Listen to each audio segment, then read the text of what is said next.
crap. Hey everybody, today is Wednesday, the 20th of December. It's the last Wednesday before Christmas this year, so hopefully you've taken care of all that stuff you need to take care of. There are some new comics for you this week because it's Wednesday, and you know what that means. That means it's time for comics again. All right, it's a small week, but you know, it's still Wednesday, and it's comics again, so thanks for joining me. It's the show where I take a couple minutes out of my day to tell you all the new number ones coming your way each week, and let's get down to business.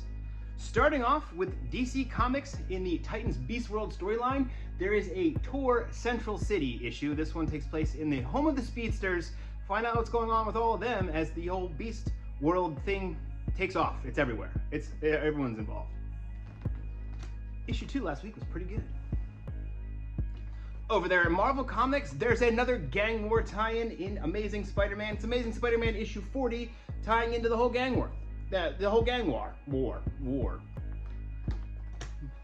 Beast World, gang war. Those are your updates for the big events going on at the moment. Also coming at you from Marvel Comics is the original X-Men issue number 1.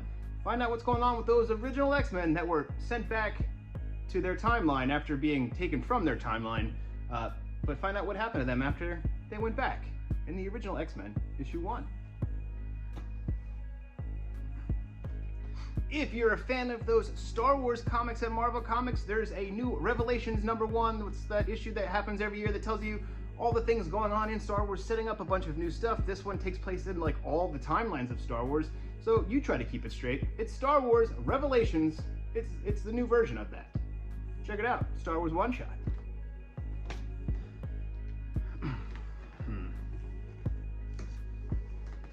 Not too long ago, I told you about the Animal Pound ash can that we got in stock. Still have a couple of those, so if you're looking for one of them, we got them. But this week, Tom King and Peter Gross launch the Animal Pound officially with issue number 1, you know, finished, completely colored, it's the whole thing. Retelling Animal Farm, but in a modern dog pound, animal pound. It's just an animal pound. Figure out how animals are gonna rise up against their captors, but also be an analog for all sorts of horrible things that go on in the world, much like the original Orwellian book, Animal Farm. Animal Pound is here to update things for a new generation. And if you read all things in that there massive verse, you're not gonna wanna miss out on Shift. It's a beefy boy story taking place in the massive verse. It's a one-shot, and it's coming your way.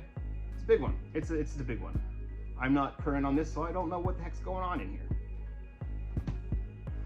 That is all for comic books this week. Again, it's a small one. They know you have a lot of Christmas shopping going on, so they're giving you a little bit of break. There are a lot of other really good comics, but that's all the new number 1s.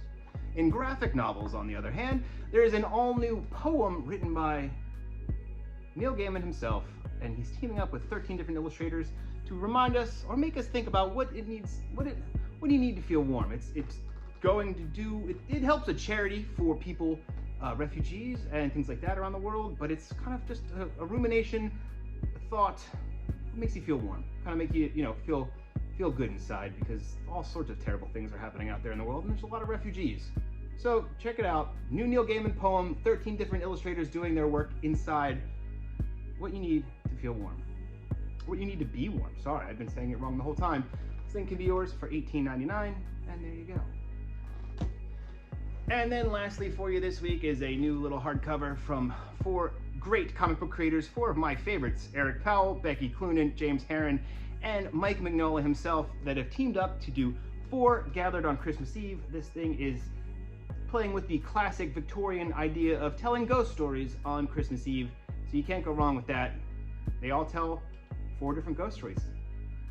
Eric writes and draws, Becky writes and draws, James draws, and Mike Mignola writes and draws, but he borrows a little from Lewis Carroll. Check it out, it's a great little book. You're not gonna wanna miss having this in your holiday reading every year. You pull it off the shelf for Christmas Eve and give it a classic read. 4 Gathered on a Christmas Eve, coming your way from Dark Horse Comics for $24.99. It's a great little hardcover. Their pictures on the back are one of my favorite things in the whole book. And yeah, that's it. If you can't shop with us in store, feel free to shop with us online at bravenewworldscomics.com. I don't think we can ship anything to you in time for the holiday this weekend, but we do have the in-store pickup thing, so feel free to use that and have stuff waiting here for you and just swing on through and grab it. That said, everyone have a great holiday this weekend. Looking forward to just closing my eyes and being asleep and away from work for a minute. That'll be all that matters. Getting a little bit of time away after all this crazy, hectic holiday shopping season. Feel free to tune into Casey's podcast, Details from the Short Box. It's got a new episode out right now. I don't know what her and the boys are talking about, but it seems like every week they're on some sort of thing that either gets Casey angry or makes her super excited. So it's always fun to see which Casey you're going to get. Also, she'll have one more Comics Forever for you this week before Christmas, so use that as your, overall thing. And if you need a gift card, we have them. So that's all for now. See you next week. Merry Christmas to you. Hope everyone's having a great one. And I think it's Festivus tomorrow. Is that right? Is it the 21st? Am I wrong? I don't know. Anyway, see you guys again soon. We'll be back here next week to do this all over again right before New Year's Eve. Ugh.